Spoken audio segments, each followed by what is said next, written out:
दोस्तों, ये कहानी स्टार्ट करने से पहले मैं आपको ये बताना चाहता हूँ कि इस वीडियो को देखने के बाद आपको यूट्यूब पर ही सर्च करना है पोकी एक्सप्लेनर। आप स्क्रीनशॉट देख सकते हो एंड इसकी लेटेस्ट मानवा एक्सप्लेन वीडियो को देखना है। ये वीडियो देखने के बाद इस चैनल पर भी मैं कमाल कमाल की मानवा एक्सप्लेन वीडियो डालता हूँ। इसकी लेटेस्ट वीडियो देख लेना जो कि बहुत औसम है, आपको मजा आ जाएगा। लेकिन ये वीडियो देखने के बाद एंड आपको यूट्यूब के सर्च बॉक्स में सिर्फ सर्च करना है पोकी एक्सप्लेनर। मैं एक बेहद कमजोर और पतले वेलोसिरैप्टर के रूप में पुनर्जन्म ले चुका था और ऐसा लग रहा था कि मैं भूख से मर जाऊंगा। लेकिन तभी किस्मत से मेरा सामना एक मरे हुए पीट्रोसॉर से हुआ और मैंने बिना सोचे समझे उसे काट लिया। हालांकि पीट्रोसॉर के शरीर पर ज्यादा मांस नहीं था, लेकिन उसके पंखों की त्वचा काफी चबाने लायक थी। जैसे जैसे मैं उसे नोच कर निगलता गया, मैंने कभी सोचा भी नहीं था कि मुझे जीन इवोल्यूशन की क्षमता मिल जाएगी। मेरे छोटे और कमजोर शरीर से पीटेरोसॉर के पंखों की एक जोड़ी निकल आई। मैंने कोशिश की और मैं सचमुच उड़ने लगा। शुरुआत में सिर्फ इसलिए क्योंकि मेरा शरीर छोटा और कमजोर था। वेलोसिरैप्टर के झुंड ने मुझे बाहर निकाल दिया था। लेकिन अब जब मुझे उड़ने की ताकत मिल गई थी तो इसका मतलब था कि शिकार ढूंढने के लिए मेरे पास एक बहुत बड़ा नजरिया था। यहाँ तक कि मरे हुए डायनासोरों के शव भी मुझे भूख से मरने नहीं देंगे। इस समय मैंने हवा के झोंकों को खुद को ऊपर उठाने दिया। मेरा नजरिया तेजी से ऊंचा होता गया और जमीन की हर चीज छोटी दिखने लगी। घने फर्न के जंगल, लहराती नदियां और दूर धुंधले दिखते ज्वालामुखी। मैंने एक खुले घास के मैदान पर ध्यान दिया जहां कुछ पेचिसेफलोसॉरस सिर झुकाकर खाना ढूंढ रहे थे। उनकी मजबूत खोपड़ी बेहद भारी भरकम लग रही थी। पेचिसेफलोसॉरस की जानकारी, इस डायनासोर के सिर पर 25 सेंटीमीटर मोटी हड्डी का एक बड़ा गुंबद होता है जिसका इस्तेमाल वे साथी या इलाके के लिए एक दूसरे से टकराने के लिए करते हैं। वे शाकाहारी डायनासोर हैं और उनकी चाल काफी धीमी होती है। उड़ने की क्षमता ने मुझे जमीन के कंपटीशन से आजाद कर दिया था। मैंने अपने पंख समेटे और एक उल्कापिंड की तरह नीचे की ओर गोता लगाया। मेरा निशाना वे भारी पेचाइसेफलोसॉरस नहीं थे, बल्कि उनके आसपास मौजूद वे छोटे, डरे, सहमे आदिम स्तनधारी जीव थे। मैं जंगल के किनारे पर उतरा और मेरे नुकीले पंजों ने तुरंत एक भागते हुए स्तनधारी जीव को आर पार कर दिया। उसमें ज्यादा मांस नहीं था, लेकिन वो उड़ने की वजह से खत्म हुई। मेरी एनर्जी को पूरा करने के लिए काफी था। शिकार के इस नए तरीके ने मुझे एक अनोखी आजादी दी। मैंने अपने दोनों पंखों को समेटा और एक विशाल रेडवुड पेड़ की चोटी पर बैठ गया। ये एक ऐसी ऊंचाई और नजरिया था जिसकी मैंने जमीन पर एक मामूली जीव रहते हुए कभी कल्पना भी नहीं की थी। वेलोसिरैप्टर का वो झुंड जिसने मुझे बाहर निकाला था, इस समय नीचे झाड़ियों में छिपा हुआ था। वे ऑर्निथोमिमिड गैलीमिमस के एक झुंड का शिकार करने की कोशिश कर रहे थे। गैलीमिमस की खासियत, ये लंबी पूंछ वाले एक बड़े शुतुरमुर्ग जैसे दिखते हैं। इनके दांत नहीं होते, सिर्फ एक चोंच होती है। स्किल, भागने में एक्सपर्ट। इनकी टॉप स्पीड 80 किलोमीटर प्रति घंटा तक हो सकती है। आदत, बेहद सतर्क होते हैं। थोड़ी सी भी हलचल होने पर पूरा झुंड भाग खड़ा होता है। ऊपर से देखने पर मेरी ही प्रजाति वेलोसिरैप्टर की रणनीति कमियों से भरी लग रही थी। वे गैलीमिमस का रास्ता रोकने के लिए उन्हें चारों तरफ से घेरने की कोशिश कर रहे थे, लेकिन उन्हें नहीं पता था कि गैलीमिमस के झुंड के ठीक पीछे एक विशाल कार्नोटोरस घात लगाए बैठा था। कार्नोटोरस की खासियत, इसके सिर पर बैल के सींगों की तरह हड्डी के 2 उभार होते हैं। इसके आगे के हाथ इतने छोटे होते हैं कि उन्हें लगभग ना के बराबर माना जा सकता है। एबिलिटी, क्रेटेशियस काल का स्प्रिंट चैंपियन। इसकी जांघों की मांसपेशियों की बनावट इसे सीधी रेखा में गजब की विस्फोटक रफ्तार देती है। नीचे का नजारा जल्द ही एक भयानक जंग में बदल गया। गैलीमिमस पागलों की तरह भाग रहे थे। मेरे साथी अपनी जान लगाकर उनका पीछा कर रहे थे और कार्नोटोरस एक भारी टैंक की तरह युद्ध के मैदान में घुस आया था। मैं ये सब ठंडी नजरों से देख रहा था। अगर मैं अभी भी जमीन पर होता तो अब तक कार्नोटोरस के भयानक पैरों तले कुचलकर कीमा बन चुका होता। लेकिन अब मैं एक दर्शक था। मुझे फिर से भूख लगने लगी। पीटरोसॉर के पंखों की हर एक उड़ान मेरे इस कमजोर शरीर की बची कुची चर्बी को खत्म कर रही थी। मुझे शिकार करना ही होगा, और ऐसा शिकार जिसके जीन्स में दम हो। मेरी नजरों ने मैदान के किनारे पर एक गंभीर रूप से घायल और मरते हुए गैलीमिमस को ढूंढ लिया। वो कार्नोटोरस की पूंछ की चपेट में आ गया था। उसका पिछला पैर टूट चुका था और वो जमीन पर तड़प रहा था। मैंने चमड़े जैसे अपने उन थोड़े साधारण पंखों को फैलाया। इस बार मैंने पहले की तरह जमीन से रेंगकर हमला नहीं किया, बल्कि सीधे 100 मीटर की ऊंचाई से वर्टिकल डाइव लगा दी। उस एक्सेलरेशन से मिलने वाले रोमांच ने मेरे खून में उबाल ला दिया। जमीन से सिर्फ 3 मीटर की दूरी पर मैंने झटके से अपने पंख खोले, हवा के दबाव से खुद को संभाला और फिर वेलोसिरैप्टर के अपने खास नुकीले पंजों को सीधे उस गैलीमिमस की खोपड़ी में गड़ा दिया। बिना कोई वक्त गंवाए मैं उसकी जांघ की मांसपेशियों को बेरहमी से नोचने और चबाने लगा। जैसे ही उस गैलीमिमस का मांस मेरे पेट में गया, मेरे पिछले पैरों में एक अजीब सी झंझनाहट होने लगी। मेरी पतली हड्डियां अब और ज्यादा मजबूत और घनी हो रही थीं। इसका मतलब था कि भविष्य में अगर मैं जमीन पर उतरा तो मेरी दौड़ने की रफ्तार मेरी प्रजाति के बाकी सभी जीवों से कहीं ज्यादा होगी। हालांकि मेरे खाने के इस तरीके ने उस बड़े शिकारी का ध्यान खींच लिया। 3 मीटर ऊंचे और 8 मीटर लंबे उस कार्नोटोरस ने पीछा करना बंद कर दिया। उसकी नजरों में मेरे जैसे आकार का जीव उसके दांतों के बीच फंसने लायक भी नहीं था, लेकिन उसके शिकार को छीनना उसके इलाके की ताकत को एक चुनौती थी। उसने झटके से अपना शरीर नीचे किया और एक तोप के गोले की तरह मेरी तरफ बढ़ा। मैं घबराया नहीं, बस ठंडी नजरों से उसे अपने करीब आते देखता रहा, यहाँ तक कि मुझे उसके मुंह से आने वाली सड़ते हुए मांस की बदबू महसूस होने लगी। मैंने अपने पैरों से पूरी ताकत लगाई और अपने पंखों को तेजी से फड़फड़ाते हुए लगभग उसकी नाक को छूते हुए आसमान की तरफ उड़ गया। कार्नोटोरस अपनी तेज रफ्तार के कारण खुद को रोक नहीं पाया और एक विशाल पेड़ से जा टकराया, जिससे पेड़ के पत्ते चारों तरफ बिखर गए। वो गुस्से में पेड़ के नीचे चक्कर काट रहा था, लेकिन मुझ जैसे 3 डायमेंशनल स्पेस में मौजूद शिकारी का वो कुछ नहीं बिगाड़ सकता था। मैं पेड़ की चोटी पर वापस उड़ आया और मेरे मुंह में उसके शरीर से नोचा हुआ सींग जैसी त्वचा का एक टुकड़ा था। इसका स्वाद काफी खट्टा था, लेकिन मैं जानता था कि ये सिर्फ भोजन नहीं है, बल्कि ये मेरे अगले म्यूटेशन को शुरू करने की चाबी है। मैं एक ऊंचे शंकुधारी पेड़ की चोटी पर बैठा था और अपने मुंह में कार्नोटोरस की उस सींग वाली त्वचा को चबा रहा था। यह खूंटी और बदबूदार थी, लेकिन इसमें एक बेहद शक्तिशाली लाइफ एनर्जी थी। इसे निगलते ही मेरे पेट में ऐसा लगा जैसे लावा उबल रहा हो। वही चिर परिचित और बदन को चीर देने वाला दर्द एक बार फिर मेरे पूरे शरीर में फैल गया। इस बार कोई नया अंग नहीं उग रहा था, बल्कि मेरे पुराने शरीर के ढांचे में ही एक बड़ा और खतरनाक बदलाव हो रहा था। मेरी आंखों के सामने धुंधलापन छाने लगा और उस भयानक दर्द की वजह से मैं लगभग पेड़ से नीचे गिरने ही वाला था। मैंने अपने उन अधकचरे पंखों से पेड़ के तने को कसकर पकड़ लिया। मैं महसूस कर सकता था कि मेरे पिछले पैरों की मांसपेशियां किसी रस्सी की तरह कसती जा रही थीं और मेरी हड्डियों की डेंसिटी पागलों की तरह बढ़ रही थी। सबसे अजीब बदलाव मेरी पीठ और सिर पर हुआ। मेरे बारीक पंख झड़ने लगे और उनकी जगह क्रश किए हुए पत्थरों जैसी सख्त काली केराटिन की परत ने ले ली। मेरी चपटी खोपड़ी के ऊपर अचानक 2 छोटे छोटे हड्डियों के उभार निकल आए। मैंने किसी तरह वो रात काट ली। जब क्रिटेशियस काल की सुबह की पहली किरण ने घने कोहरे को चीरा तो मैंने अपनी आंखें खोली। अब मेरा आकार शुरुआती 2 मीटर से बढ़कर लगभग 4 मीटर हो चुका था। वेलोसिरैप्टर की दुनिया में ये अपने आप में एक अनोखा जायंट था। हालांकि विशाल मांसाहारी डायनासोरों के सामने मैं अभी भी छोटा था, लेकिन मैं जानता था कि अब मैं वो बेसहारा आवारा जीव नहीं रहा। मैंने 20 मीटर ऊंचे पेड़ की चोटी से नीचे छलांग लगाई। हवा में मैंने झटके से अपने दोनों पंख फैलाए। पंखों की झिल्ली से टकराती हवा की आवाज अब हल्की नहीं थी, बल्कि उसमें एक भारी गर्जना थी। एक जोरदार धमाके के साथ मैं जमीन पर उतरा। मेरे पिछले पैरों के तलवों ने उस जबरदस्त झटके को सोख लिया। मैंने पीछे मुड़कर देखा तो जमीन की मिट्टी पर मेरे पैरों के 2 गहरे गड्ढे बन चुके थे। ऐसी ताकत, ऐसी विस्फोटक क्षमता। मैंने कुछ ही दूरी पर फर्न के एक मोटे पौधे को देखा, जो कभी मेरे लिए एक ऐसा रास्ता हुआ करता था जिसके पार जाने के लिए मुझे घूम कर जाना पड़ता था। मैंने बस अपना हाथ हवा में लहराया, एक्सकर्जन, और उस तने पर 3 गहरे और घातक पंजों के निशान बन गए। उसके कड़े रेशे मेरे सामने सूखी सड़ी लकड़ी की तरह टूट गए। ये सिर्फ ताकत का बढ़ना नहीं था, बल्कि मेरे लेवल का अपग्रेड होना था। इस समय मुझे अपने पेट में भयानक भूख महसूस हुई। इवोल्यूशन की कीमत भारी एनर्जी की खपत के रूप में चुकानी पड़ती है। प्रोटोसेरेटॉप्स की जानकारी। आकार में लगभग 2 मीटर लंबा, जो बिना सींग वाले ट्राइसेरेटॉप्स जैसा दिखता है, मीडियम साइज। डिफेंस, मजबूत चोंच और गर्दन पर हड्डी का कॉलर फ्रिल होता है। आदत, झुंड में रहना और बेहद सतर्क होना। यह प्रकृति में वेलोसिरैप्टर का मुख्य शिकार है। अगर मैं पहले वाला जीव होता तो इन गुस्सैल जीवों के सामने मुझे किसी अंधेरे में छिपकर उनके अकेले होने का इंतजार करना पड़ता। लेकिन अब मैं अपने नए हथियारों को आजमाना चाहता था। मैंने अपनी रफ्तार बढ़ाई और मेरे विशाल पंखों ने जंगल में बादलों की गड़गड़ाहट जैसी आवाज की। पानी पी रहे वे प्रोटोसेरेटॉप्स डरकर अपना सिर उठाने लगे। उन्होंने कभी उड़ने वाला वेलोसिरैप्टर नहीं देखा था। मैंने उनमें से सबसे बड़े वाले को अपना निशाना बनाया। उसने अपनी बड़ी कैंची जैसी चोंच से खुद को बचाने की कोशिश की, लेकिन मेरी नजरों में उसकी स्पीड बहुत धीमी थी। मैंने अपनी उड़ान की रफ्तार एंड पिछले पैरों की इन्वॉल्व ताकत का इस्तेमाल करते हुए एक काले टूटते तारे की तरह उसकी पसलियों पर हमला किया। एक तेज कड़क की आवाज आई, जो उसकी पसली टूटने की आवाज थी। मेरे 30 सेंटीमीटर लंबे हांसी जैसे पंजों ने एक ही झटके में उसकी उस मोटी त्वचा को चीर दिया जिस पर उसे बड़ा घमंड था। गर्म खून मेरे स्केल्स पर बिखर गया। बाकी बचे प्रोटोसेरेटॉप्स डर के मारे भाग गए और पीछे छोड़ गए ये गर्म लाश। मैं जैसे ही सिर झुकाकर इस शानदार दावत का मजा लेने ही वाला था कि अचानक हवा का तापमान कुछ डिग्री गिर गया। खतरे के एक बेहद गहरे एहसास ने मुझे अपना सिर उठाने पर मजबूर कर दिया। नदी के उस पार घने जंगल में वर्टिकल पुतली वाली 2 विशाल आंखें मुझे ठंडी नजरों से घूर रही थीं। वो कोई आम शिकारी नहीं था। वो लगभग 15 मीटर लंबा एक एक्रोकैंथोसॉरस था। एक्रोकैंथोसॉरस की प्रोफाइल, आकार, लंबाई 11 से 12 मीटर तक, वजन लगभग 6 टन। खासियत, इसकी रीढ़ की हड्डी पर बहुत ऊंचे स्पाइंस, न्यूरल स्पाइंस होते हैं, जो भारी मांसपेशियों और पीठ के कुबड़ को सपोर्ट देते हैं, जिससे इसे पीठ की जबरदस्त ताकत और बॉडी टेम्परेचर को कंट्रोल करने की क्षमता मिलती है।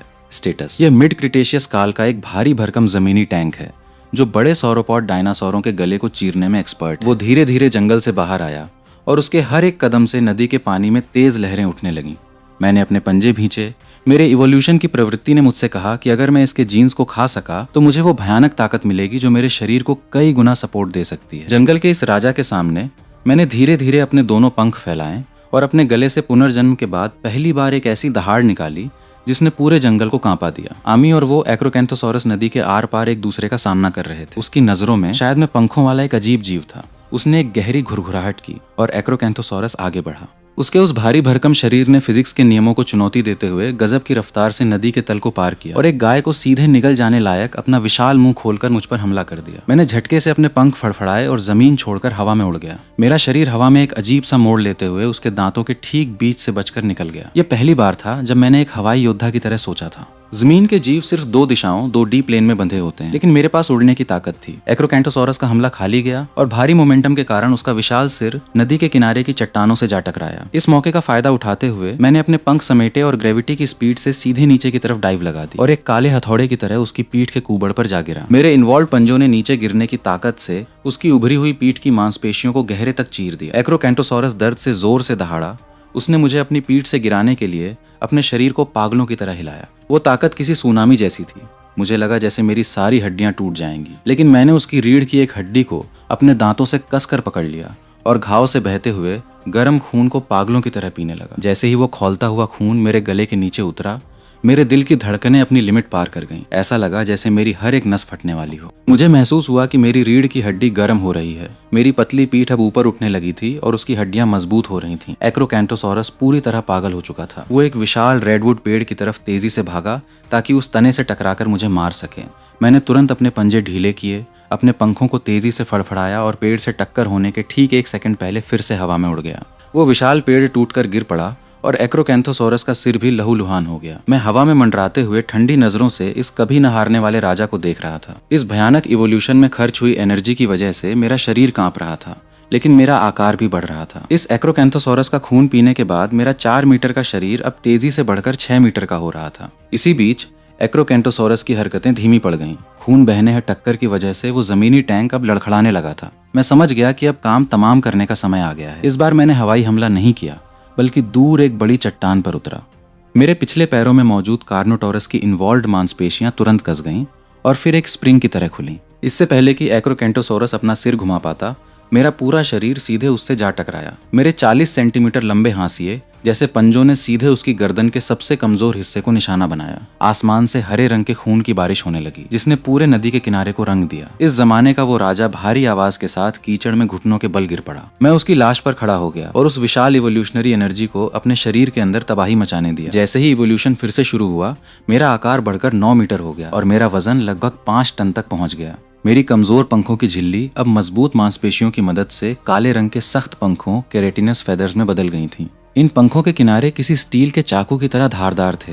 जब वे बंद होते तो मेरे शरीर के लिए एक कवच बन जाते और जब खुलते तो ऊंचे आसमान के बादलों को भी चीर सकते थे। अब मैं जमीन पर चलने वाला साक्षात यमराज बन चुका था और आसमान का एक क्रूर राजा भी। मैंने अपने दोनों पंख फड़फड़ाए। इस बार ये कोई लड़खड़ाती हुई उड़ान नहीं थी। हवा के जबरदस्त दबाव ने आसपास के 10 मीटर की मिट्टी को उड़ा दिया। मैं एक काली तलवार की तरह सीधे आसमान की तरफ बढ़ गया। 3000 मीटर की ऊंचाई पर हवा बेहद पतली और बर्फीली थी। यह एक ऐसी जगह थी जहां आम वेलोसिरैप्टर सपने में भी पहुंचने की सोच नहीं सकते थे। मैंने नीचे देखा, पूरा क्रेटेशियस मैदान एक हरे कालीन की तरह बिछा हुआ था। मैंने टीरेक्स के झुंड को देखा जिससे मैं कभी दूर भागता था। वे अब अपने शिकार को खा रहे थे। मैंने पहाड़ों की तरह चलते डिप्लोडोकस के झुंड को माइग्रेट करते देखा। लेकिन और ऊपर सुनहरी धूप से रंगे बादलों के पार मुझे एक असली मॉन्स्टर दिखाई दिया। क्वेट्ज़लकोटलस की जानकारी। पंखों का फैलाव 11 से 15 मीटर तक, खड़े होने पर इसकी ऊंचाई एक जिराफ जितनी होती है। काबिलियत, इसकी उड़ने की काबिलियत इसके विशाल पंखों पर टिकी होती है, जो हवा के झोंकों को पकड़ते हैं, जिससे यह बिना जमीन पर उतरे हजारों किलोमीटर तक उड़ सकता है। सबसे बड़ा हथियार, भाले जैसी सख्त चोंच, जो एक ही झटके में शिकार की रीढ़ की हड्डी को आर पार कर सकती है। वो क्वेट्ज़लकोटलस का राजा था। उसके पंखों के फैलाव ने सूरज की रोशनी को रोक दिया था और वो शिकारियों के एक पूरे झुंड के साथ मेरे आसमान के ऊपर चक्कर काट रहा था। उसने एक भयानक चीख निकाली। उस लीडर राजा ने अपने पंख समेटे और फ्री फॉल से भी कई गुना ज्यादा रफ्तार से मेरी तरफ गोता लगाया। उसकी 2 मीटर लंबी चोंच एक जहरीले भारी भाले की तरह सीधे मेरे दिल की तरफ आ रही थी। अमी मन ही मन मुस्कुराया। मेरी आंखों में इवोल्यूशन की चमक कौंधी। मैं हटा नहीं। ठीक उस पल जब वो मुझे मारने ही वाला था, मैंने झटके से अपने पंख सिकोड़े और हवा में एक बेहद मुश्किल साइड रोल पूरा किया। यही मेरे वेलोसिरैप्टर जीन्स को बचाए रखने का असली फायदा था। एकदम कमाल की फ्लेक्सिबिलिटी। जैसे ही हम एक दूसरे के पास से गुजरे, मेरे इन्वॉल्व्ड काले स्टील जैसे पंखों ने उसकी पंखों की झिल्ली को काट दिया। एक कान फाड़ देने वाली चीख के साथ उस आसमान के राजा का दायां पंख 1/3 हिस्सा कटकर अलग हो गया। उसने अपना बैलेंस खो दिया और हवा में बेबसी से चक्कर काटने लगा। मैंने अपने पंख फैलाकर फिर से हवा पर कंट्रोल पाया और एक उल्का पिंड की तरह नीचे की तरफ डाइव लगाकर उसकी पीठ पर जोरदार लात मारी। हम दोनों 3000 मीटर की ऊंचाई से नीचे गिरने लगे। हवा मेरे कानों में सीटी बजा रही थी और जमीन तेजी से पास आ रही थी। जमीन से सिर्फ 50 मीटर की दूरी पर मैंने एक्रोकैंथोसॉरस की ताकत से भरे अपने उन विशाल पंखों को पूरी ताकत से फड़फड़ाया। उस जबरदस्त उल्टे दबाव ने मेरे अंदरूनी अंगों को हिलाकर रख दिया, लेकिन मैं खुद को संभालने में कामयाब रहा। क्वेट्ज़ालकोट्लुस का वो राजा पत्थरों के ढेर पर जा गिरा और उसकी हड्डियां टूटने की मीठी आवाज गूंज उठी। मैं उसकी लाश के पास उतरा, उसका सीना चीर दिया और उसके शरीर को पागलों की तरह खाने लगा। इसके तुरंत बाद मेरी हड्डियां हल्की लेकिन बेहद मजबूत होने लगीं। हवा के प्रति एक अनोखा एहसास मेरे दिमाग में जाग उठा, यहाँ तक कि मैं कई किलोमीटर दूर चल रही हवा के रुख को भी महसूस कर सकता था। मैंने उसका पूरा दिल खा लिया। अब मैं सिर्फ कभी कभार उड़ने से संतुष्ट नहीं होने वाला था। अभी भी जमीन पर कई ऐसे डायनासोर थे जिनका शिकार करना बाकी था। अब मेरी अटैक पावर तो दिन ब दिन बढ़ रही थी, लेकिन मुझे अपनी डिफेंस पावर को और मजबूत करना था। मैं फिर से आसमान में उड़ा और साइकैड के जंगलों से भरी एक घाटी में उतरा। यह एंकिलोसॉरस का इलाका था। एंकिलोसॉरस की प्रोफाइल, स्टेटस, क्रेटेशियस काल का एक जिंदा टैंक, डिफेंस। इसका पूरा शरीर मोटी हड्डी की प्लेटों से ढका होता है, यहाँ तक कि इसकी पलकों की सुरक्षा के लिए भी हड्डी की परत होती है। हथियार, इसकी पूंछ के आखिर में सख्त हड्डी से बना एक विशाल गदा टेल क्लब होता है, जिसका एक पूरा वार एक टी-रेक्स के टखने को भी चकनाचूर कर सकता है। मेरी नज़र एक एडल्ट एंकिलोसॉरस पर पड़ी जो आराम से फर्न के पौधे खा रहा था। उसकी लंबाई 8 मीटर थी और उसकी पीठ का कुबड़ हड्डियों के कांटों से भरे एक छोटे पहाड़ जैसा लग रहा था। अगर पहले का समय होता तो एक वेलोसिरैप्टर के पंजे उसकी पीठ पर सिर्फ कुछ सफेद निशान ही छोड़ पाते, यहाँ तक कि उसके नाखून भी टूट जाते। लेकिन आज का मैं उसके शरीर के उस बायोलॉजिकल आर्मर को पाने के लिए बेताब था जो किसी भी हमले को झेल सकता था। मैंने अपने पंख समेटे और जमीन पर एक काली बिजली की तरह उसकी तरफ बढ़ा। एंकिलोसॉरस ने खतरे को तुरंत भांप लिया। वो भागा नहीं और उसका यह भारी भरकम शरीर भाग भी नहीं सकता था। उसने एक दबी हुई दहाड़ मारी, अपने चारों पैरों को सिकोड़ लिया और अपने शरीर को जमीन से सटा लिया। उसकी पूंछ का वो विशाल गदा हवा में एक लय के साथ हिलने लगा, जिससे हवा चीरने की तेज आवाज आ रही थी। मैं बिना सोचे समझे उसके पास नहीं गया, बल्कि सही मौका देखकर हवा में उड़ गया और अपने पंखों की मदद से उसके सिर के ऊपर मंडराने लगा।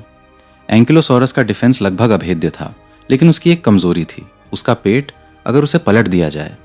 मैंने एक तीखी चीख निकाली और जानबूझकर नीचे की तरफ गोता लगाया ताकि वो मुझ पर हमला करे। उसका भारी पूंछ का गदा पूरी ताकत से घूमा और मेरे पीछे की एक विशाल चट्टान को चकनाचूर कर दिया, जिससे हर तरफ पत्थर के टुकड़े बिखर गए। ठीक इसी समय मैंने हवा में खुद को मोड़ा और एक्रोकैंथोसॉरस के जीन्स से मिली जबरदस्त विस्फोटक ताकत का इस्तेमाल करते हुए सीधे एंकिलोसॉरस के पेट के साइड वाले हिस्से पर टक्कर मार दी। मेरे 5 टन के वजन की टक्कर और पिछले पैरों की भयानक धकेलने की ताकत ने उस जमीनी टैंक को पूरी तरह से पलट दिया, जिससे उसका मुलायम और हल्के रंग का पेट सामने आ गया। मैंने बिना कोई मौका गंवाए अपने 40 सेंटीमीटर लंबे हांसिए जैसे पंजों को उसके पेट में गाड़ दिया। हरे रंग का खून फव्वारे की तरह बहने लगा और मैं उसके उस सख्त मांस को पागलों की तरह खाने लगा। एक अजीब सा भारीपन मेरी त्वचा की गहराइयों से महसूस होने लगा। मुझे लगा कि मेरी स्किन के नीचे के टिश्यूज तेजी से मिनरलाइज हो रहे हैं। मेरी गहरे काले रंग की त्वचा पर हेक्सागोनल आकार के गहरे सुनहरे रंग के सख्त कवच की परतें उगाईं। ये कवच आपस में जुड़े हुए थे, लेकिन इनसे मेरी फ्लेक्सिबिलिटी पर कोई असर नहीं पड़ रहा था। और सबसे बड़ी खुशी की बात यह थी कि मेरी पूंछ का आखिरी हिस्सा बढ़ने लगा था। उसकी हड्डियों की डेंसिटी इतनी ज्यादा कंप्रेस हो गई कि वो एक गदा जैसा बन गया, जिसके किनारों पर नुकीले कांटेदार हुक लगे थे। मैं खड़ा हुआ। अब मैं सिर्फ शिकार करने वाला हथियार नहीं था, बल्कि एक कभी न टूटने वाली ढाल भी बन चुका था। लेकिन ये काफी नहीं था। डिफेंस तो मिल गया था, लेकिन मुझे सामने से वार करने वाली और ज्यादा ताकत चाहिए थी। मैंने घाटी के दूसरी तरफ ट्राइसेरेटॉप्स के एक झुंड को देखा। ट्राइसेरेटॉप्स की प्रोफाइल, खासियत, सिर पर एक विशाल हड्डी का कॉलर, फ्रिल और 3 पहचान वाले लंबे सींग। ताकत, सामने से टक्कर मारने की इसकी पावर 30 टन से भी ज्यादा हो सकती है, जो क्रेटेशियस काल का इकलौता ऐसा शाकाहारी डायनासोर है जो एक टी-रेक्स से भी सीधा लोहा ले सकता है। मेरी नजरों ने उस झुंड के लीडर नर ट्राइसेरेटॉप्स को चुन लिया। उसके सिर पर मौजूद 1 मीटर से भी लंबे 2 सींग धूप में बेहद डरावने और शानदार लग रहे थे। मैंने भारी कदमों से उसकी तरफ बढ़ना शुरू किया। इस बार मैंने उड़ने का रास्ता नहीं चुना। मैं उसे सबसे बुनियादी और हिंसक तरीके से सामने से हराना चाहता था। उसने मुझ पर चार्ज किया। वो दबाव ऐसा था मानो कोई पहाड़ टूटकर गिर रहा हो। उसके पैरों की धमक से जमीन कांप रही थी। मैंने भी अपना शरीर नीचे झुकाया। मेरी पीठ पर मौजूद एक्रोकैंथोसॉरस के स्पाइन्स सीधे खड़े हो गए और मेरे पूरे शरीर का कवच आपस में कस गया। मैंने एक भयंकर दहाड़ मारी और उन 3 जानलेवा सींगों की तरफ सीधे दौड़ पड़ा। दोनों की टक्कर से जो आवाज निकली उसने आसपास के पेड़ों के पत्तों को बिखेर दिया। हम दोनों विशाल जीवों की इस टक्कर से हमारे पैरों के नीचे की जमीन उखड़ गई। मुझे अपने सीने पर एक भारी दबाव महसूस हुआ, लेकिन एंकिलोसॉरस के कवच ने मेरे अंदरूनी अंगों को बचा लिया। मैंने अपने इन्वॉल्व्ड पंजों को फैलाकर उसके सिर के कॉलर को कसकर पकड़ लिया। मेरी खोपड़ी की हड्डियां अब पागलों की तरह बदलने लगीं। मेरा माथा ऊपर उठा और मेटल की चमक वाले 3 लंबे सींग मेरी त्वचा को चीर कर बाहर आ गए, जो उसके सींगों से भी ज्यादा लंबे, नुकीले और सख्त थे। मैंने झटके से अपना सिर घुमाया और मेरे इन्वॉल्व्ड नए सींगों ने सीधे उसके सिर के उस भारी कॉलर को आर पार कर दिया। अम्यूस ट्राइसेरेटॉप्स की लाश पर खड़ा हो गया। मेरे सिर के तीनों गहरे सुनहरे सींग गाढ़े खून से सने हुए थे। अब मैं पूरी तरह से एक आम जीव के दायरे से बाहर निकल चुका था। मैं क्रिटेशियस काल के सबसे बेहतरीन जीन्स से मिलकर बना एक वॉर मशीन था, जिसके पास एक्रोकैंटोसॉरस की जबरदस्त ताकत थी। एंकिलोसॉरस का भारी कवच था जो आसमान को ढक सकता था और जिसके सिर पर तलवार जैसे सींग थे। लेकिन इस विशाल शरीर के अंदर एक वेलोसिरैप्टर का दिल अभी भी धड़क रहा था, जो बदले की आग में जल रहा था। मैंने इस बार उड़ान नहीं भरी, बल्कि दौड़ना चुना। मैं 10 टन का वजन उठाने वाले अपने इन पिछले पैरों से उस दलदल को कुचल देना चाहता था जिसने मुझे कभी बाहर निकाला था। जल्द ही हवा में मुझे वो जानी पहचानी बदबू आने लगी जिससे मुझे नफरत थी। ये मेरी पुरानी प्रजाति वेलोसिरैप्टर का झुंड था। वे खुद को बहुत चालाक समझते थे, लेकिन असल में वे छोटे परजीवी थे। वे एक बूढ़े पैरासौरोलोफस को चारों तरफ से घेरे हुए थे। पैरासौरोलोफस की प्रोफाइल, खासियत, इसके सिर पर एक बड़ा नली जैसा हड्डी का क्रेस्ट होता है। काम, यह क्रेस्ट एक नेचुरल लाउड स्पीकर की तरह काम करता है, जो दुश्मनों को डराने या दूर तक बातचीत करने के लिए बहुत कम फ्रीक्वेंसी वाली इंफ्रासाउंड तरंगे निकाल सकता है। उस झुंड का घमंडी लीडर अपने साथियों को पैरासौरोलोफस का गला काटने का इशारा कर रहा था। मैं घने जंगल की परछाइयों से धीरे धीरे बाहर आया। मेरे हर एक कदम के साथ मेरे भारी कवच की प्लेटें आपस में टकरा रही थीं, जिससे मेटल की तेज आवाज आ रही थी। वेलोसिरैप्टर के उस झुंड ने अपनी हरकतें रोक दी। उन्होंने डर कर अपना सिर घुमाया और 6 मीटर से भी ज्यादा ऊंचे सुनहरे कवच से ढके और पीठ पर पंख वाले मुझ जैसे मॉन्स्टर को देखा। उनका छोटा दिमाग ये समझ ही नहीं पा रहा था कि दुनिया में ऐसा कोई जीव कैसे हो सकता है। उस लीडर ने खुद को ताकतवर दिखाने के लिए एक दहाड़ मारी। वो अपने झुंड में हिम्मत जगाना चाहता था, लेकिन मैंने सिर्फ ठंडी नजरों से उसे देखा। मैंने एक गहरी सांस ली। मेरे इन्वॉल्व्ड फेफड़े तेजी से फैलने लगे। इस बार मेरे मुंह से कोई तीखी चीख नहीं निकली, बल्कि एक अदृश्य साउंड वेव मेरे शरीर से चारों तरफ फैल गई। आसपास के फर्न के पौधे तुरंत बिखर गए और जो वेलोसिरैप्टर मेरे करीब थे वे चिल्ला भी नहीं पाए और अपने कानों से बहते खून को पकड़कर जमीन पर गिर पड़े। वो लीडर इस झटके से कई कदम पीछे हट गया। उसकी आंखों का पागलपन अब गहरे डर में बदल चुका था। उसने मुझे ध्यान से देखा और पहचान लिया कि मैं वही कमजोर अपाहिज जीव था जिसे उसने खुद काटकर कचरे की तरह झुंड से बाहर फेंक दिया था। मैंने अपने दोनों पंख फैलाकर उसके ऊपर की आखिरी धूप को भी ढक दिया। मैंने न तो अपने पैर का इस्तेमाल किया और न ही दांतों का। मैंने बस अपनी कांटों और गदा वाली पूंछ को उठाया, जैसे कोई इंसाफ का भारी हथौड़ा हो। वो लीडर, जो कभी खुद को भगवान समझता था, एक ही सेकंड में मांस के लोथड़े में बदल गया और अपने उसी इलाके की मिट्टी में दफन हो गया जिस पर उसे कभी घमंड था। बाकी बचे वेलोसिरैप्टर कीचड़ में घुटनों के बल बैठ गए और दया की भीख मांगने लगे। वे अपने नए राजा से रहम की गुहार लगा रहे थे। मैंने उन कीड़े मकोड़ों की तरह दिखने वाले जीवों को नीचे देखा। खून से सने पहाड़ की चोटी पर खड़े होकर मैंने नीचे मौजूद सभी जीवों को देखा। बदला लेना तो एक बहुत छोटा सा मकसद था। राज करना ही इवोल्यूशन की असली मंजिल है।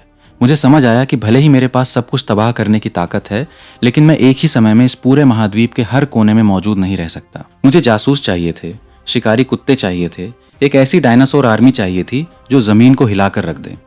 मैंने अपने गुस्से को शांत किया और उस डरे हुए पैरासौरोलोफस को उन कांपते हुए वेलोसिरैप्टर्स के सामने फेंक दिया। डायनासोर का समाज और उनके लेवल। डायनासोर हमेशा अकेले नहीं रहते। कई प्रजातियों का अपना एक एडवांस सामाजिक ढांचा होता है, जैसे काम का बंटवारा, मिलकर शिकार करना, झुंड की सुरक्षा और आपस में बातचीत। वे आवाज़ों, शरीर के बदलते रंगों और गंध के जरिए एक दूसरे से बात करते हैं और एक मजबूत झुंड बनाते हैं। मैंने अपने इन्वॉल्व्ड इंफ्रासाउंड से एक लो फ्रीक्वेंसी आवाज़ निकाली, जो कि गुलामी का एक आदेश था। जो वेलोसिरैप्टर भागने की कोशिश कर रहे थे वे तुरंत रुक गए। उन्होंने अपने खून के अंदर एक जबरदस्त दबाव महसूस किया, जो किसी भगवान के सामने झुकने की उनकी नेचुरल आदत थी।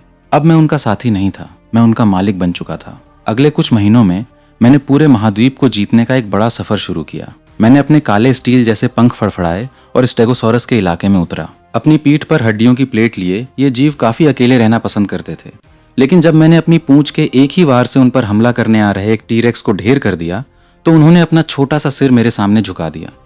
स्टेगोसॉरस की प्रोफाइल, कुल लंबाई 7 मीटर, ऊंचाई 3.5 मीटर तक। इसकी पीठ की प्लेटें न सिर्फ बॉडी टेम्परेचर को कंट्रोल करती हैं, बल्कि एक नेचुरल ढाल का काम भी करती हैं। इसकी पूंछ पर मौजूद 4 सींग 1 मीटर लंबे होते हैं, जो किसी भी डिफेंस को चीरने के लिए काफी हैं। मैंने उन्हें खाया नहीं, बल्कि उनके जीन्स में थोड़ा बदलाव किया। मेरी सांसों से निकलने वाली इवोल्यूशनरी एनर्जी ने उन्हें और ज्यादा ताकतवर बना दिया। इसके बदले में यह चलता फिरता किला मेरी सेना के साइड का सुरक्षा कवच बन गया। इसके बाद मैंने स्पाइनोसोरस, जीलों, चीलों और कार्नोटोरस न्योलों के झुंडों को भी अपने काबू में कर लिया। मैंने इन आपस में लड़ने वाले जंगली जीवों को उनके आकार, आदत और काम के हिसाब से अलग अलग ग्रुप्स में बांट दिया। वेलोसिरैप्टर मेरे जासूस थे, जिनका काम जंगलों के बीच से गुजरकर छिपे हुए इवोल्यूशनरी रिसोर्सेज को ढूंढना था। कार्नोटोरस मेरी लाइट कैवलरी तेज हमलावर सेना थे, जिनका काम भागते हुए शिकार का पीछा करना था। वे विशाल डिप्लोडोकस मेरी आर्मी के सामान ढोने वाले बन गए, जो मेरे जमा किए हुए इन्वॉल्व फल और रिसोर्सेज को अपनी पीठ पर लाद कर चलते थे। यहाँ तक कि मैंने क्वेट्ज़ालकोटलस के एक पूरे झुंड को भी अपना गुलाम बना लिया। आसमान के ये घमंडी शिकारी अब मेरे सिर के ऊपर एक कतार में चक्कर काटते थे। वे मेरा रडार भी थे और मेरी हवाई हमलावर सेना भी। जहाँ पहले अलग अलग डायनासोर एक दूसरे से दूर रहते थे और सिर्फ खाने और शिकार होने का बैलेंस बनाए रखते थे, मेरे राज में वो पुराना सिस्टम टूट गया। अब उसकी जगह एक बेहद एडवांस और मिलकर काम करने वाली सुपर बायोलॉजिकल आर्मी ने ले ली थी। इस समय तक मेरा शरीर बढ़कर 15 मीटर का हो चुका था एंड मेरे पूरे बदन पर लगा सुनहरा कवच डूबते सूरज की रोशनी में चमक रहा था। मैं एक 30 मीटर लंबे डिप्लोडोकस की पीठ पर बैठा था और मेरे पीछे हजारों डायनासोरों की एक विशाल काली सेना खड़ी थी। यह मेरा साम्राज्य था। मेरे बस एक इशारे पर इस पूरे महाद्वीप के जीव हिल सकते थे। लेकिन मैं इतने से संतुष्ट नहीं था।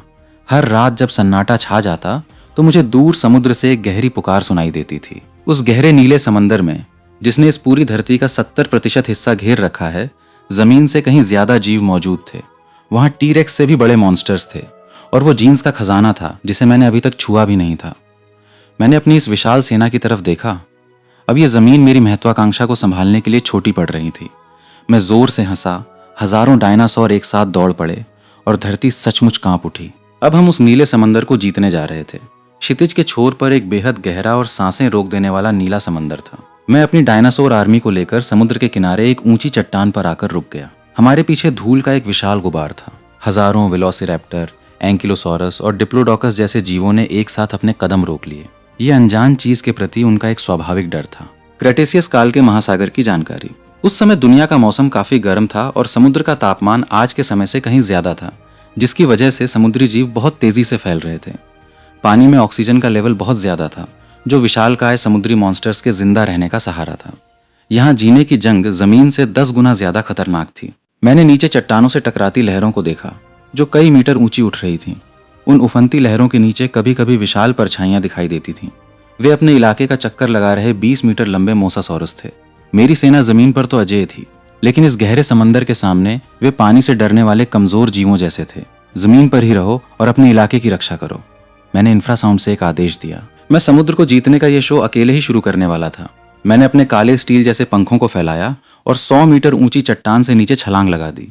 इस बार मैंने आराम से उड़ने का रास्ता नहीं चुना, बल्कि स्पेस से गिरते हुए एक उल्कापिंड की तरह अपने पंख समेटे, अपने शरीर को एक तीर की तरह बनाया और सीधे समंदर के पानी में जा घुसा। ठंडे पानी ने तुरंत मेरे गर्म शरीर को घेर लिया और घुटन का एहसास होने लगा। पानी का जबरदस्त दबाव मेरे फेफड़ों को भींच रहा था। हालांकि एंकिलोसोरस का वो भारी कवच बहुत मजबूत था, लेकिन पानी में वो एक भारी वजन बन चुका था जो मुझे लगातार नीचे खींच रहा था। लेकिन मैं डरा नहीं। मेरे दिमाग में इवोल्यूशन का एहसास तेजी से काम कर रहा था। मैंने कुछ ही दूरी पर तैर रहे एक इलास्मोसोरस को अपना निशाना बनाया। इलास्मोसोरस की प्रोफाइल। इसकी गर्दन बहुत लंबी होती है, जो इसके शरीर के आधे से ज्यादा हिस्से को घेरती है। सांप जैसी यह गर्दन इसे बिना किसी आहट के मछलियों का शिकार करने में मदद करती है। भले ही ये पानी में रहते हैं, लेकिन सांस लेने के लिए इन्हें समय समय पर पानी की सतह पर आना पड़ता है। उसने डर कर इस जमीनी मॉन्स्टर को देखा, जो कांटों से भरा हुआ था और बुलबुले छोड़ते हुए गहरे समंदर में गिर रहा था। उसने भागने की कोशिश की। पानी के अंदर मैं एक भारी लोहे के टुकड़े जैसा था, लेकिन मैंने तुरंत एक्रोकैंथोसॉरस के जीन्स से मिली विस्फोटक ताकत को चालू किया। मैंने पानी के अंदर अपने विशाल पंखों को जोर से चलाया। हालांकि पानी का रेजिस्टेंस बहुत ज्यादा था, लेकिन उस जबरदस्त धक्के ने मुझे एक टॉर्पीडो की तरह उसकी तरफ बढ़ा दिया। मेरे पंजों ने सीधे उसकी पतली गर्दन को जकड़ लिया। गहरे नीले पानी में खून फैल गया, जैसे कोई लाल कमल खिला हो। उसके मांस को निगलते ही मेरे गले के दोनों तरफ एक जबरदस्त खिंचाव महसूस हुआ। यह पानी के अंदर ऑक्सीजन फिल्टर करने का एक नया सिस्टम गिल्स था। मेरे सुनहरे कवच में भी बदलाव होने लगा। उसकी खुरदरी सतह पर अब एक चिकनी और सख्त परत बन गई, जिसने पानी के रुकावट को बहुत कम कर दिया। लेकिन यह काफी नहीं था। गहरे समंदर में रफ्तार न होने का मतलब सिर्फ मौत था। दूर एक गहरी समुद्री खाई में दो विशाल आंखें धीरे धीरे खुलीं। वो समंदर का असली राजा मोसासॉरस था। मोसासॉरस की प्रोफाइल क्रेटेशियस काल के समंदर का सबसे बड़ा शिकारी। यह कोई डायनासोर नहीं बल्कि एक बेहद इन्वॉल्व छिपकली थी। इसके विशाल जबड़ों में दांतों की दोहरी परत होती है जो एक बड़ी शार्क को भी बिस्कुट की तरह चबा सकती है। इसकी ताकतवर पूंछ पानी के अंदर इसे अचानक तेज रफ्तार देने का इंजन है। उसने मुझ जैसे घुसपैठिए की चुनौती को भांप लिया। उसने प्रोपेलर जैसी अपनी विशाल पूंछ को हिलाया जिससे पानी में एक जबरदस्त हलचल हुई एंड अपना खूंखार मुंह खोलकर मेरी तरफ लपका। मैंने ठंडी नजरों से उसे देखा। जमीन के राजा ने अब समंदर के राजा को सीधे जंग की चुनौती दे दी थी। मेरे पिछले पैरों की त्वचा बढ़ने लगी और मेरे पंख पानी के अंदर तैरने वाले बड़े फिन्स में बदलने लगे। गहरे समंदर का दबाव किसी हथौड़े जैसा था। पानी की हर एक बूंद मुझ घुसपैठिए को कुचल देना चाहती थी। मोसासॉरस का वो 20 मीटर लंबा शरीर पानी के अंदर एक धुंधली परछाई की तरह बढ़ा एंड स्टील को भी चबा जाने वाले उसके जबड़े अब ठीक मेरे सामने थे। मोसासॉरस की बाइट फोर्स ये टी-रेक्स से कहीं ज्यादा होती है, जो 13,000 पाउंड प्रति स्क्वायर इंच का दबाव बना सकती है।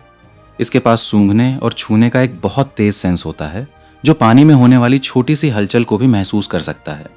इसके मुंह में दांतों की दोहरी परत होती है जिससे एक बार शिकार फंस जाए तो उसका निकलना नामुमकिन है। मैं पीछे हटने के बजाय आगे बढ़ा। मेरे इन्वॉल्व्ड गिल्स तेजी से ऑक्सीजन छान रहे थे जो मुझे ताकत दे रहे थे। जैसे ही उसने मुझे काटने की कोशिश की मैंने अपने सीने को सिकोड़ा और एक्रोकैंथोसॉरस के जीन्स से मिली पीठ की ताकत और नए फिन्स की मदद से पानी में ठीक 90 डिग्री का एक शार्प टर्न ले लिया। जबड़ों के बंद होने की एक भयानक आवाज मेरे कानों के पास गूंज उठी जिससे पानी में एक बड़ी लहर उठी। मोसासॉरस का वार खाली गया और भारी वजन की वजह से वो तुरंत मुड़ नहीं पाया। यही उसकी सबसे बड़ी कमजोरी थी। मैंने अपने पैरों से जोरदार धक्का दिया। ट्राइसेरेटॉप्स के मेरे सींगों ने पानी में 2 सफेद बुलबुले छोड़े एंड 3 टॉर्पीडो की तरह सीधे उसके पेट के साइड में जा लगे। मेरे सुनहरे सींगों ने उसकी चिकनी त्वचा को आसानी से फाड़ दिया। मोसासॉरस दर्द से पागलों की तरह तड़पने लगा। उसने अपनी विशाल पूंछ से पानी को थपथपाया ताकि मुझे हटा सके। मैंने उसकी पीठ के मांस को कसकर पकड़ लिया। मेरे हांसिए जैसे पंजे लोहे के हुक की तरह उसकी हड्डियों में धंस गए। मैं उसकी पूंछ के निचले हिस्से को बेरहमी से चबाने लगा। जैसे ही मोसासॉरस का मांस मेरे पेट में गया मेरी पूंछ बदलने लगी। एंकिलोसॉरस की वो भारी पूंछ पानी के असर से लंबी और चपटी होने लगी और उसके आखिर में एक बहुत बड़ा समुद्री फिन उगाया। अब मैं सिर्फ एक टैंक नहीं था बल्कि एक पनडुब्बी बन चुका था। मुझे अपने खून में एक जबरदस्त जोश महसूस हुआ। समंदर का यह राजा खून बहने की वजह से कमजोर हो रहा था और मैं गहरे पानी में अपने जीन्स को फिर से अपग्रेड कर रहा था। जैसे ही मैं उसे आखिरी वार करने वाला था नीचे गहरी समुद्री खाई से एक बेहद अजीब आवाज आने लगी। वो किसी जीव की आवाज नहीं थी बल्कि मेटल के टकराने या किसी मशीन के चलने की हल्की आवाज जैसी थी। क्रेटेशियस काल का टेक्टोनिक मूवमेंट। उस समय धरती की परतें बहुत अस्थिर थीं। प्लेट्स तेजी से खिसक रही थीं और समुद्र की गहराइयों में अक्सर ज्वालामुखी फटते थे। कई समुद्री इलाके इंसानी रिसर्च के लिए आज भी एक राज थे। मैंने बेबस हो चुके उस मोसासॉरस को वहीं छोड़ दिया और उसका विशाल शरीर धीरे धीरे अंधेरे में डूब गया। मेरी नजरों ने गहरे पानी को चीर कर देखा कि 10,000 मीटर गहरे खड्डे में एक हल्की नीली रोशनी चमक रही थी। वो रोशनी किसी जीव की नहीं थी बल्कि समुद्र के तल में दबी एक अजीब सी मेटल की वेदी जैसी थी। इसे किसने बनाया था? क्या क्रेटेशियस काल से पहले के किसी जीव ने या आसमान के तारों से आए किसी परग्रही ने? इवोल्यूशन से भी परे एक अजीब एहसास मेरे दिमाग में चिल्लाने लगा कि मैं वहां रखी चीज को खा लूं। मैंने अपने नए पूंछ के फिन को हिलाया और एक सुनहरी बिजली की तरह उस खाई की तरफ बढ़ गया। मेरी सेना जमीन पर राज कर रही थी और मैं यहाँ इस जमाने के सबसे बड़े सच का पर्दाफाश करने जा रहा था। मोसासॉरस की लाश को पार करते हुए मैं उस नीली खाई में नीचे उतरता गया। गहरे समंदर का प्रेशर, 10,000 मीटर की गहराई का दबाव एक भारी टैंक को भी पापड़ बना सकता था। हर 10 मीटर नीचे जाने पर दबाव एक एटमॉस्फेरिक प्रेशर बढ़ जाता है। यह दबाव ऐसा था मानो आपके एक नाखून पर पूरा हाथी खड़ा हो गया हो। समुद्र के जीव अक्सर अपने शरीर के खाली हिस्सों को खत्म करके इस दबाव को संभालते हैं एंड उनकी हड्डियां बहुत लचीली या पूरी तरह से मिनरलाइज्ड होती हैं। मेरे शरीर के अंदर मौजूद एंकिलोसॉरस और मोसासॉरस की हड्डियां दबाव से चटक रही थीं, लेकिन मेरा सुनहरा कवच इस तरह कस गया जैसे कोई वाटरप्रूफ डाइविंग सूट हो। जब मैं उस मेटल की वेदी के ऊपर पहुंचा तो मुझे देखकर झटका लगा कि यह कोई इमारत नहीं थी बल्कि अंतरिक्ष से गिरा एक उल्कापिंड मीटेओराइट कोर था जो करोड़ों सालों से पानी में दबा हुआ था। उसके बीच में कुछ चमकते हुए क्रिस्टल तैर रहे थे। मैंने बिना सोचे समझे अपना बड़ा मुंह खोला और उन्हें निगल लिया। तभी एक आवाज गूंजी, ऑर्गेनिक चीजें और मेटल आपस में मिल रहे हैं, लाइफ का ट्रांसफॉर्मेशन शुरू हो रहा है। अगर पहले का इवोल्यूशन सिर्फ शरीर का बदलना था तो इस बार ये पूरी चीज का ही अपग्रेड था। मेरे अंदर के अंगों पे लिक्विड मेटल की एक परत चढ़ गई एंड मेरे दिल की धड़कन किसी मांस के लोथड़े जैसी नहीं बल्कि एक न्यूक्लियर रिएक्टर की तरह गूंजने लगी। मेरा वो सुनहरा कवच अब फीका पड़ने लगा और वो एक पारदर्शी और हीरे से भी सख्त क्रिस्टल कवच में बदल गया। मेरे पंखों के किनारों पर मौजूद काले ब्लेड जैसे पंख उस क्रिस्टल कोर के असर से इलेक्ट्रिक पल्स छोड़ने लगे। मैंने अपने शरीर को फिर से देखा। अब मेरा आकार 20 मीटर से भी ज्यादा हो चुका था, जो उस मोसासॉरस से भी बड़ा था। लेकिन मेरे पास समुद्र के नीचे सोचने का समय नहीं था। अपनी नई सेंस की मदद से मुझे महसूस हुआ कि जमीन पर मेरी सेना एक बहुत बड़े खतरे में थी एंड वो खतरा मेरी ही जैसी किसी प्रजाति से था। मैंने अपने पूंछ के फिन को हिलाया एंड एक मिसाइल की तरह पानी को चीरते हुए ऊपर भागा।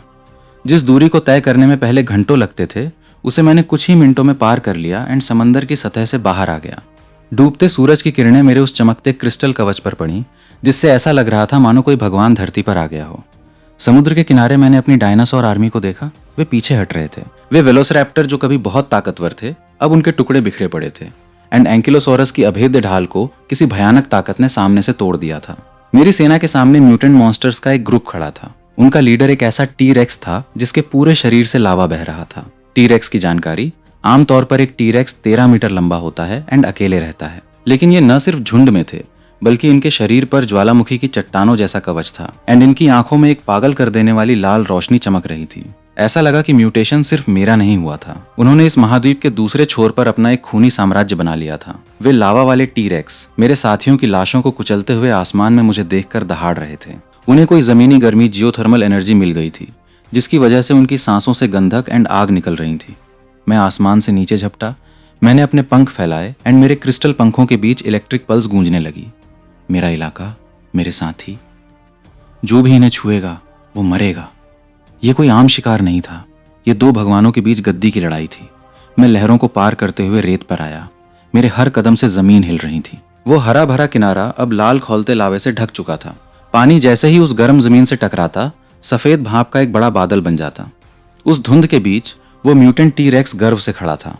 बायोलॉजिकल फैक्ट, आमतौर पर बड़े डायनासोरों को अपने शरीर को ठंडा रखने में दिक्कत होती है, लेकिन ये मॉन्स्टर साइंस के नियमों के परे था। इसकी त्वचा की दरारों से गहरे लाल रंग की रोशनी बह रही थी। वो खून नहीं बल्कि बहुत ज्यादा कंप्रेस की हुई केमिकल एनर्जी थी। इस वजह से उसकी मांसपेशियों की ताकत 5 गुना बढ़ गई थी, लेकिन वो हमेशा भूखा एंड पागल रहता था। उसने मुझे देखा। उसकी आंखें लावे की तरह उबल रही थीं। उसने मुझे अपनी नजरों में लॉक कर लिया एंड एक दबी हुई दहाड़ मारी। आसपास की हवा उस भयानक गर्मी की वजह से हिलती हुई साफ दिख रही थी। मैंने तुरंत हमला नहीं किया, बल्कि इंफ्रासाउंड से एक और आवाज निकाली। भागे हुए मेरे वेलोसिरैप्टर साथी अपने राजा की आवाज सुनकर जंगलों से बाहर आने लगे। भले ही उनके शरीर कांप रहे थे, लेकिन उनके जीन्स की वफादारी ने उन्हें फिर से इकट्ठा कर दिया। मैंने ठंडे दिमाग से उन्हें पीछे हटने का इशारा किया, क्योंकि यह ऐसी जंग नहीं थी जिसमें वे कुछ कर पाते। उस ज्वालामुखी वाले टी-रेक्स ने पहले हमला किया। उसका भारी शरीर अपने साथ एक गर्म हवा का झोंका लेकर आया, मानो कोई जलता हुआ उल्का पिंड हो। उसने सितारों को भी निगल जाने लायक अपना विशाल मुंह खोला एंड उसके गले के अंदर साफ तौर पर खौलता हुआ लावा दिखाई दे रहा था। मैंने अपने पंख फड़फड़ाए एंड मेरे क्रिस्टल जैसे पंखों से धूप में ठंडी लेजर जैसी चमक निकली। टक्कर के ठीक उस पल मैंने सीधे मुकाबला नहीं किया, बल्कि अपनी इन्वॉल्व पूंछ के फिन की मदद से हवा में एक अजीब सा साइड कट लिया। एक जोरदार आवाज के साथ वो ज्वालामुखी टी-रेक्स मेरी परछाई से जा टकराया इंडेक्स एंड उसने पीछे की एक विशाल चट्टान को चकनाचूर कर दिया। वे पत्थर उस भयानक गर्मी से तुरंत पिघलकर कांच के टुकड़ों जैसे बन गए। मैं एक जले हुए पेड़ पर उतरा एंड मेरे क्रिस्टल पंजों ने जोर से पकड़ बनाई। इस बार मैंने खुद हमला किया। अपने पंख समेटे एंड ग्रेविटी तथा ताकत की मदद से आसमान से नीचे झपटा। मेरा शरीर हवा में एक चमकती हुई चांदी की लकीर जैसा दिख रहा था। मैंने अपने पंजे खोले एंड मेरे पंजों की हर एक नोक पर उस समुद्री वेदी से मिली इलेक्ट्रिक पल्स दौड़ रही थी। एक तेज आवाज के साथ मेरे क्रिस्टल पंजों ने उसकी पीठ को बेरहमी से चीर दिया। उसकी वो लावे वाली चमड़ी, जो किसी भी हमले को झेल सकती थी, इस क्रिस्टल की ताकत के सामने कागज की तरह फट गई। गंधक की बदबू वाला एक लाल तरल पदार्थ बाहर बह निकला एंड रेत पर गिरकर धुआं छोड़ने लगा। वो ज्वालामुखी टी-रेक्स दर्द एंड गुस्से से चिल्ला उठा। उसने झटके से अपना सिर घुमाया एंड आग की लपटों से घिरी उसकी वो अजीब सी मोटी पूंछ मेरी तरफ तेजी से घूमी। मैंने अपना बायां हाथ उठाया एंड मेरे क्रिस्टल कवच की परतें तुरंत एक साथ जुड़ गईं। उसकी भारी पूंछ जैसे ही मेरे हाथ के कवच से टकराई, मेटल के जलने जैसी एक जोरदार आवाज आई। उस जबरदस्त धक्के से मैं 10 मीटर से भी ज्यादा पीछे घिसटता चला गया, जिससे रेत पर 2 गहरे गड्ढे बन गए। भले ही मुझे उस क्रिस्टल कोर से ताकत मिली थी, लेकिन उसके भारी वजन एंड एनर्जी के सामने मैं ढील नहीं दे सकता था। उसने अपनी ताकत फिर से इकट्ठा की एंड इस बार उसके गले की लाल रोशनी अपनी चरम सीमा पर पहुंच गई। उसने अपना मुंह खोला एंड सीधे एक बहुत तेज गर्म एनर्जी की बीम मुझ पर छोड़ दी। उस जानलेवा लाल रोशनी के सामने मैं हटा नहीं। मेरे शरीर के अंदर मौजूद वो क्रिस्टल कोर अचानक उस गर्मी की तरफ खींचने लगा। मैं मन ही मन मुस्कुराया एंड मैंने अपना सीना खोल दिया। उस लाल आग की लपटों ने मुझे पूरी तरह से घेर लिया एंड आसपास खड़े मेरे वेलोसिरैप्टर साथी डर के मारे चिल्लाने लगे। उनकी नजर में उनका राजा इस दुनिया को तबाह करने वाली ताकत से जलकर राख हो चुका था। लेकिन उस आग के बीच में मुझे मौत का एहसास नहीं हुआ, बल्कि मेरा क्रिस्टल कवच उस हाई टेम्परेचर में फिर से नया रूप ले रहा था। उस पारदर्शी क्रिस्टल ने लाल रोशनी को सोख लिया और वो एक गहरे और ज्यादा मजबूत डार्क रेड क्रिस्टल में बदल गया। जब आग शांत हुई तो वोल्केनो टायरानोसोरस रेक्स दंग रह गया। उसने मुझे धुएं और धूल के बीच से धीरे धीरे बाहर आते देखा। अब मैं न केवल जलने से बच गया था, बल्कि मेरे पूरे शरीर में उससे भी कहीं ज्यादा शुद्ध फायर एलिमेंट बह रहा था। मेरे दोनों पंखों के किनारों पर न सिर्फ बिजली दौड़ रही थी, बल्कि सुनहरी आग की एक हल्की परत भी लिपटी हुई थी। मैंने एक कदम आगे बढ़ाया और मेरे पैरों के नीचे की रेत तुरंत क्रिस्टल में बदल गई, जिससे वहां एक चमकता हुआ कांच का एरिया बन गया। मैंने उसे पलटवार करने का कोई मौका नहीं दिया। मेरे विकसित पैरों ने पूरी ताकत लगाई और मेरी स्पीड इतनी तेज हो गई कि उसे नंगी आंखों से देखना नामुमकिन था। एक जोरदार चीरे के साथ मेरे ड्रैगन के पंजे सीधे उसकी छाती के अंदर घुस गए और पल्स एनर्जी तथा लावा एनर्जी उसके शरीर के भीतर एक दूसरे से टकराने लगीं। वह राजा जो कभी इस पूरे वोल्केनो एरिया पर राज करता था, उसकी आंखों की लाल रोशनी धीरे धीरे बुझ गई और उसका विशाल शरीर एक तेज कंपन के बाद भारी आवाज के साथ बीच पर गिर पड़ा। मैंने उसे खाना शुरू कर दिया। यह सिर्फ पेट भरने के लिए नहीं था, बल्कि इस इलाके के सबसे ऊंचे हक को अपने हाथ में लेना था। जैसे ही मैंने उनके लीडर को हराया, बाकी बचे हुए म्यूटेंट डायनासोर मेरी तरफ आ गए। भले ही उनके पास मेरी जैसी बुद्धि नहीं थी, लेकिन ताकतवर के सामने झुकने के उनके नेचुरल डर ने उन्हें मेरा सबसे पक्का गुलाम बना दिया। मैंने म्यूटेंट वेलोसिरैप्टर के उस झुंड को बैटलफील्ड को साफ करने का काम सौंपा और उन बेहद ताकतवर ट्राइसेरेटॉप्स को ऑर्डर दिया कि वे इवोल्यूशन एनर्जी से भरे उन बिखरे हुए उल्कापिंडों के टुकड़ों को उठाकर मेरे घोंसले के चारों तरफ इकट्ठा करें। मैंने समुद्र के किनारे डायनासोरों के पहले शहर को बनाया, हालांकि वो सिर्फ विशाल पत्थरों को जोड़कर और ड्रैगन की सांसों से पिघलाकर बनाया गया एक पुराना किला था। और वोल्केनो टायरानोसोरस रेक्स की एनर्जी को सोखने के बाद मेरी लंबाई 20 मीटर से बढ़कर 1000 मीटर तक हो गई। डार्क गोल्डन ड्रैगन स्केल्स ने मेरी स्किन के हर हिस्से को ढक लिया और हर एक स्केल किसी तारे की रोशनी को रिफ्लेक्ट करने वाले शीशे जैसा लग रहा था। मेरे ड्रैगन के सींग सीधे आसमान को छू रहे थे और उनके बीच मैग्नेटिक फील्ड को कंट्रोल करने वाली बिजलियां दौड़ रही थीं। मेरे पहले वाले दोनों पंख छोटे होने लगे और उनकी जगह मेरे अल्टीमेट फॉर्म ने ले ली।